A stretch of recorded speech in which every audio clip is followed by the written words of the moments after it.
मैं रवीश कुमार और आप देख रहे हैं इंडिया अलर्ट। भारतीय क्रिकेट टीम ने वेस्ट इंडीज के खिलाफ पहली पारी 448 पर 5 विकेट पर घोषित की। केएल राहुल, ध्रुव जुटैल और रविंद्र जडेजा की शानदार शतक पारियों ने टीम को मजबूत स्थिति में पहुंचा दिया। अब वेस्ट इंडीज को 286 रन की चुनौती मिली है। बढ़ते हैं अगली बड़ी खबर की ओर। बैंकिंग सेक्टर में बड़ा बदलाव। आज से चेक क्लियरिंग की प्रक्रिया बेहद तेज होगी। पहले जहां 1 से 2 दिन लगते थे, अब केवल कुछ घंटों में चेक क्लियर हो जाएंगे। आरबीआई ने इसे कारोबार और आम उपभोक्ताओं के लिए राहत बताया है। बढ़ते हैं अगली बड़ी खबर की ओर। वित्त मंत्री निर्मला सीतारमण ने कहा कि भारत की अर्थव्यवस्था मजबूती के साथ बढ़ रही है, लेकिन आत्मसंतोष की कोई जगह नहीं है। उन्होंने राज्यों में पूंजीगत व्यय बढ़ाने का वादा किया और विकास की रफ्तार को बनाए रखने का भरोसा दिलाया। बढ़ते हैं अगली बड़ी खबर की ओर।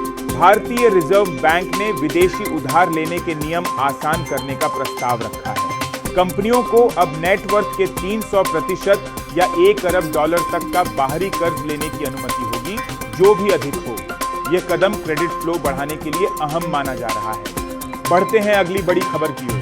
भारत अगले हफ्ते इतिहास रच सकता है, क्योंकि देश पहली बार अफगानिस्तान के तालिबान मंत्री की मेजबानी करेगा। संयुक्त राष्ट्र की प्रतिबंध समीक्षा के बाद यह यात्रा संभव हुई है। विश्लेषकों के अनुसार यह भारत अफगान रिश्तों में नया अध्याय होगा। बढ़ते हैं अगली बड़ी खबर की ओर। CES सी रेगाटा 2025 का आयोजन पुणे की पवना झील पर शुरू होने जा रहा है। देश भर से नाविक इसमें हिस्सा लेंगे। यह आयोजन भारतीय नौकायन कैलेंडर का महत्वपूर्ण हिस्सा है और खेल प्रेमियों में उत्साह है। बढ़ते हैं अगली बड़ी खबर की ओर। गुजरात और राजस्थान के किसानों के लिए चिंता की खबर।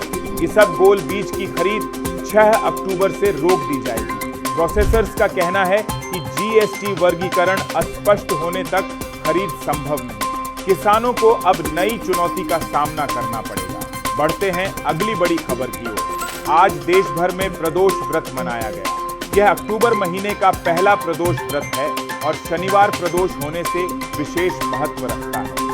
श्रद्धालु उपवास और पूजा कर शनि देव से रक्षा की कामना कर रहे हैं। बढ़ते हैं अगली बड़ी खबर की। आरबीआई ने FIDC को गैर बैंकिंग आड़ क्षेत्र का स्वनियामक निकाय घोषित किया है।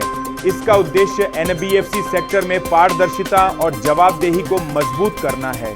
यह फैसला आने वाले समय में इस सेक्टर को और संगठित बनाएगा। बढ़ते हैं अगली बड़ी खबर की ओर। सरकार ने कुछ सोलर टेंडरों को रद्द करने का आदेश दिया है। आरोप है कि इन्हें जल्दबाजी में जारी किया गया था, ताकि अगले साल लागू होने वाले लोकल कंटेंट नियमों से बचा जा सके। ऊर्जा मंत्रालय ने स्पष्ट किया कि पारदर्शिता सर्वोपरि है।